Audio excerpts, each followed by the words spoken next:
به نام خدا سلام، من افشار هستم. خوش اومدید به کانال تکنو اپ. امیدوارم که حال دلتون خوب باشه. دوستان در خدمت شما هستم. یه ویدیو پرهیجان و جذاب واسه شما قراره داشته باشیم. چیپس و پفکاتون رو آماده کنید که میدونم حتما از این ویدیو خوشتون میاد. قراره در مورد 2050 سال 2050 حرف بزنیم. سال 2050 چه اتفاقی و چه تغییراتی در زندگی انسان و جهان خواهد افتاد و تکنولوژی چقدر پیشرفت خواهد داشت تا اون زمان، و هوش مصنوعی و ربات‌هایی که هممون الان داریم می‌بینیم و در موردش حرف میزنیم تا چه حدی میتونه تاثیرگذار باشه واسه ما تا سال 2050 که هنوز 25 سال زمان داریم. تو اون زمان اگه زنده موندیم یا حالا بچه دار شدیم، بچه‌مون به اون زمان برسه، چه تغییراتی تا اون زمان قراره اتفاق بیفته. در این ویدیو در موردش حرف میزنیم. یه چند تا گزینه هستش که نقد و بررسی میکنیم با هم دیگه و خیلی جذابه. حتما تا آخر با ما همراه باشید که یه سفر پرهیجان داشته باشیم به سال 2050. البته دوستان نرید اینو هم بگم که حتما اون لایک و ساب رو بکوبید که ما رو حمایت کرده باشید، ما هم بتونیم پر انرژی ادامه بدیم و اینجور ویدیوها رو واسه شما بسازیم. اگه اون ساب رو بزنید هیچ تغییری واسه شما نخواهد داشت جز حمایت کردن ما و انرژی دادنتون که حتما میدونم اون ساب رو میزنید و ما رو حمایت میکنید و به دوستانتون هم حتما شیر بدید. بدون معطلی بریم سراغ این ویدیو جذاب و دیگری. خب دوستان، اولین چیزی که میخوایم در موردش حرف بزنیم هوش مصنوعی که قرار آخرش به کجا برسه.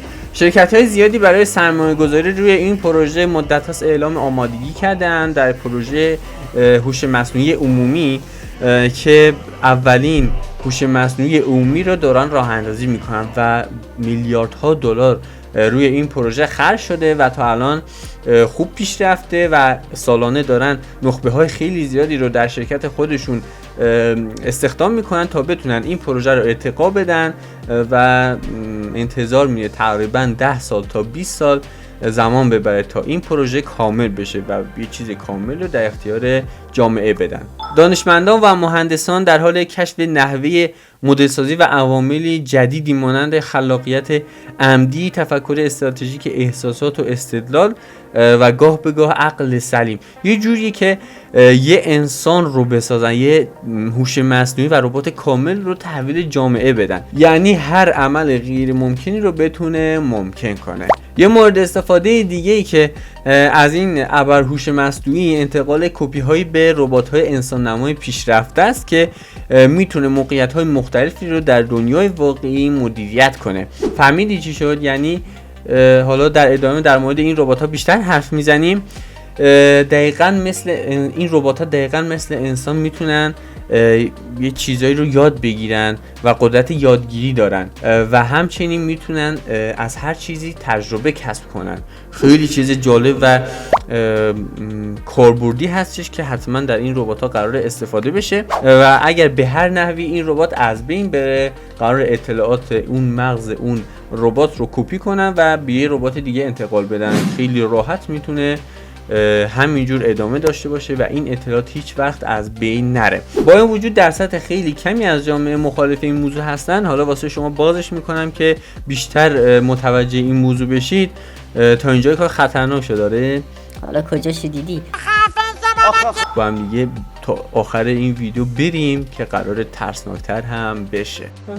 پیش بینی شده که در سالهای آینده این پروژه به فناوری‌های دست پیدا کنه که میشه گفت عملا با جادو هیچ فرقی نداره. یه کارایی میکنه که مغز سوت میکشه و کارهایی که الان جادوگران میکنن هوش مصنوعی و ربات میتونه انجام بده.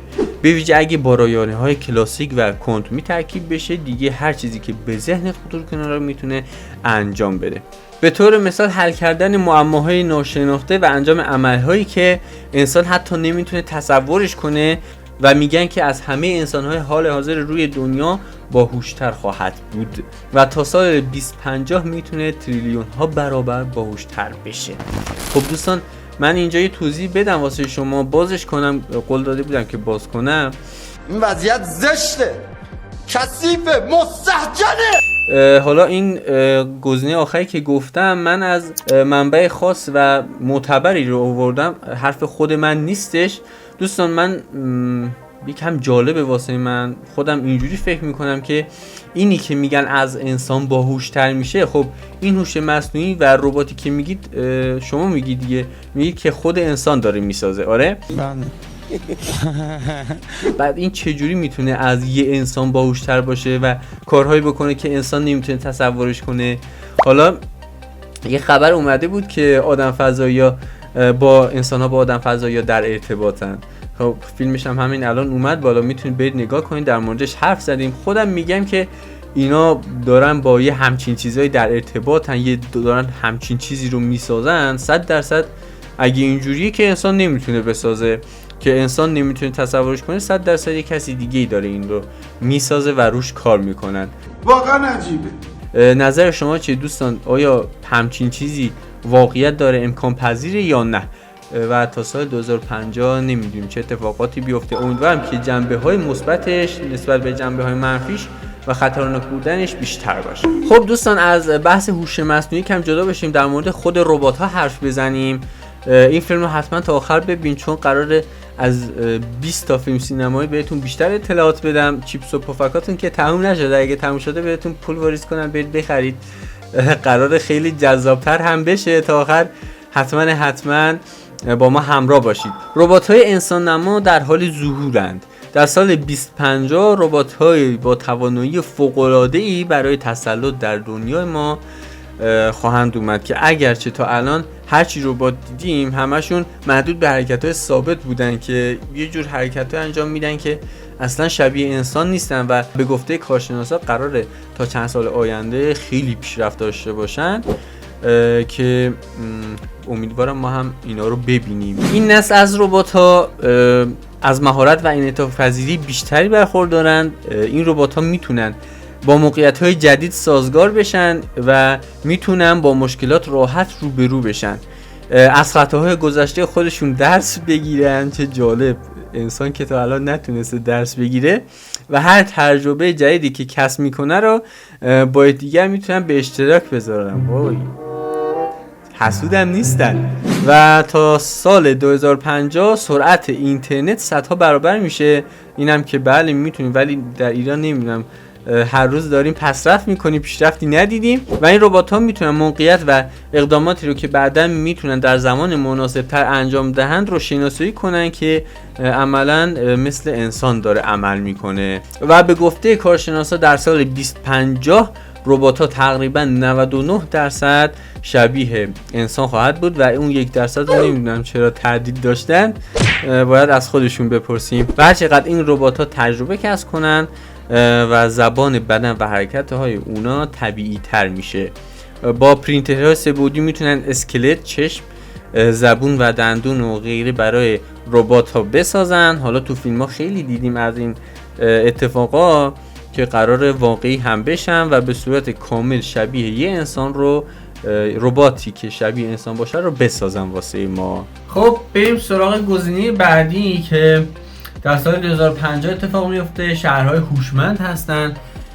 شهرهای هوشمندی که برخی مناطق کره زمین در حال ظهور هستن، تو ژاپن، چین و همچنین آمریکا، خیلی جاهایی که الان داریم میبینیم.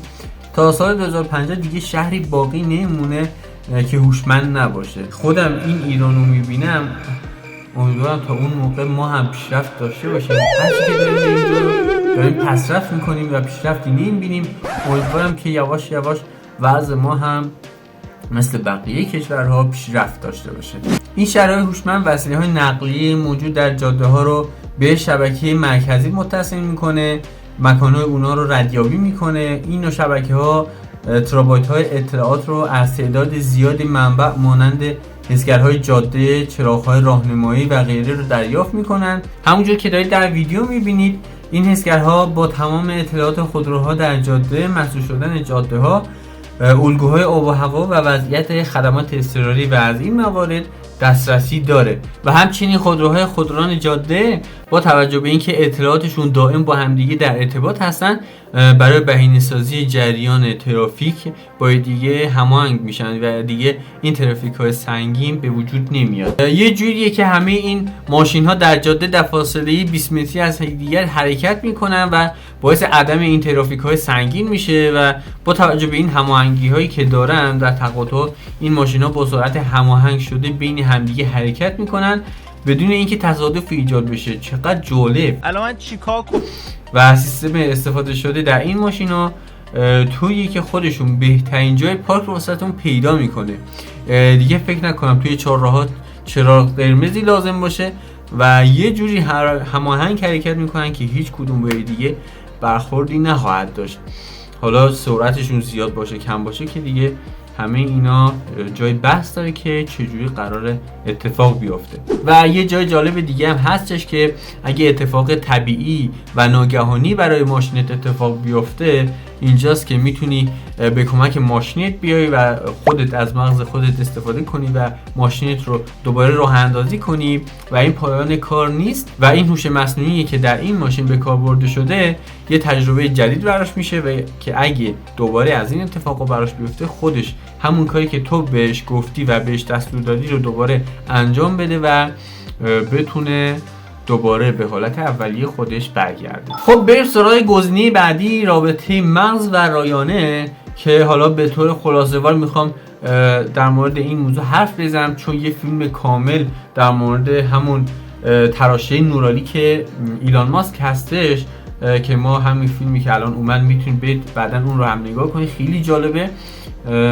به طور خلاصه‌وار واسه شما توضیح بدم. در سال 2050 رابطه بین مغز و همون تراشه نورانیک به نسبت الان بهبود میابه و خیلی قرار کاملتر بشه و تا حد زیادی برای اهداف روزمره‌مون قابل استفاده بشه، به طوری که با یه هدبند مچبند یا با عینکت میتونی به کامپیوترت مسلط باشی و هر کاری رو انجام بدی. و مهمتر از اون یه خبر خوب برای گیمرها هستش که دیگه لازم نیست ساعت‌ها پشت کنسولت بشینی و گیم بازی کنی.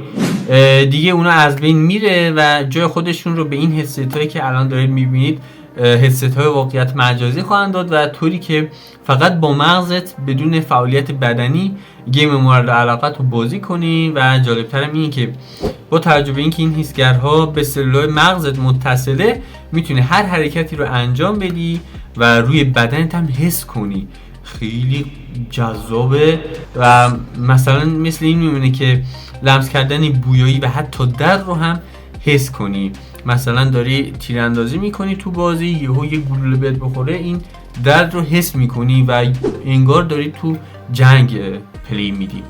دوستان اون اپل ویژنی که الان خیلی بحث در موردش زیاد شده، نمیدونم شما فیلمش رو دیدید یا نه. حتما ما این فیلم رو واسه شما آپلود میکنیم، اون نوتیفیکیشن ما رو فعال کنید. اگه اون فیلم رو واسه شما آپلود کردیم حتما اولین نفری باشید که ازش دیدن کرده باشید. خیلی زود واسه شما آپلود میکنم. اینی که دارید میبینید چقدر جالب و پیشرفته است. ببینید در سال 2050 چقدر ترسناک و واقعی تر میشه. دوستان من این رو اضافه کنم، اینا کشک نیست تا همه اینا قرار اتفاق بیفته. نیاد کامنت ها رو نترکونید که افشار داری زیر میزنی همه اینا کسشره، هیچ کدومشون قرار نیست اتفاق بیفته. دوستان همه اینا ثبت شده است، نخبه های دنیا دارن روش کار میکنن و سرمایه گذاری های خیلی کلانی روش انجام شده که قرار خیلی زود اینا رو راه اندازی کنن و تا سال 2050 حالا شاید زودتر یا دیرتر رو دیگه معلوم نیست، ولی قرار کاملش کنن و ازش استفاده کنن. معتادا نمیگیرن. دوستان همه اینا رو من از منبع‌های معتبر و قابل اعتماد من واسه شما در آوردم و دارم شسته و رفته در اختیارتون میذارم. اینا هیچ کدومشون دروغ نیست و قرار اتفاق بیفته که هممون در آینده میبینیم و اون موقع بیاید بهم بگید که نداشتی حقیقت رو بهمون میگفتیم. خب بریم سراغ گزینه بعدی، چشم‌های بیونیک یا به صورت ساده بگم چشم‌های مصنوعی. انسان در سال‌های آینده قادره که چشم‌های مصنوعی بسازه که تمام حرکت یک چشم واقعی رو داراست. البته این برای افرادی که چشمشون تخلیه شده و چشم ندارن میتونن ازش استفاده کنن رو، وگرنه اون فیلمی که من بهتون گفتم در مورد تراشه نورانیک میتونه اینقدر پیشرفته است که میتونه چشمهای کور مادرزادی رو هم بینایی ببخشه و اونایی که نابینا یا کم بینا هستن که 100% بهبود میبخشه. دوستان، ساخت شبکه‌های مصنوعی چشم توسط ربات انجام میشه و میتونن تمام ارائه‌های الکترونیکی با صدها مگاپیکسل به صورت تمام رنگی به همراه قابلیت‌های بی‌سیم درست کنن و این به نوبه خودش میتونه بزرگترین دستاورد بشر در سال 2050 باشه و این تنها دستاوردش نیست. یه چیز خیلی جالب و دیدنی، این چشم ها دارای وای فای و دوربین هستند، خیلی خوب، و همچنین دوربین های دید در شب داره و قابلیت زوم داره. وای، من که خیلی از این خوشم اومد، بتونی با چشم زوم کنی، دید در شب داشته باشی، وای فای و دوربین و این دیگه خودت تبدیل به ربات میشی. همین یه چشمو به من بدن کافیه، چیز دیگه ای نمیخوام.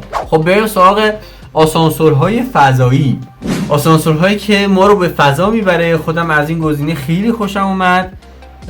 در سال 2050 قراره 2 تا آسانسور فضایی به بهره برداری برسه و این بزرگترین پروژه های مهندسی که به دست بشر ساخته خواهد شد و چین و شرکت های اوبایاشی که یک شرکت ساختمانی جهانی مستقر در توکیو ژاپن، هرچی در این دنیا اتفاق میفته در دست این چین و ژاپن. اینا چقدر واقعا پیشرفته و نخبه هستن. این آسانسورهای فضایی سیستم حمل نقل سیاره به فضا رو داره. هر کدوم داره یک کابل هستن که به سطح زمین وصل شده که این طراحی به آسانسورها اجازه میده بدون استفاده از موشک‌های بزرگ فقط با یک کابل مستقیم در مدار قرار بگیرن و این کابل‌ها به قدری قدرتمند هستن که از نانوله‌های کربنی درست میشن که از فولاد هم قوی تره و این آسانسورها فعلا برای ارسال محموله ها به فضانوردان و برگردوندن محموله از اونه و قراره در آینده نه چندان دور برای انسان هم ساخته بشه که انسان به فضا سفر کنه با این آسانسورهای آسمان خراش. و هزینه ساخت این آسانسورها برای هر کدوم 10 میلیارد دلار قراره هزینه برداره و به نظرم ارزشش رو داره. خب دوستان، من تا اینجا کار اومدیم. این 6 تا رو واسه شما توضیح دادم و قراره در هفته آینده واسه شما اون 6 تا دیگه که 6 تاش باقی مونده 12 گزینه هستش و در پارت دوم خیلی جذابتر و دیدنی تره و میدونم حتما منتظر اون ویدیو خواهید بود. این ویدیویی که اومد هم حتما دیدن کنید.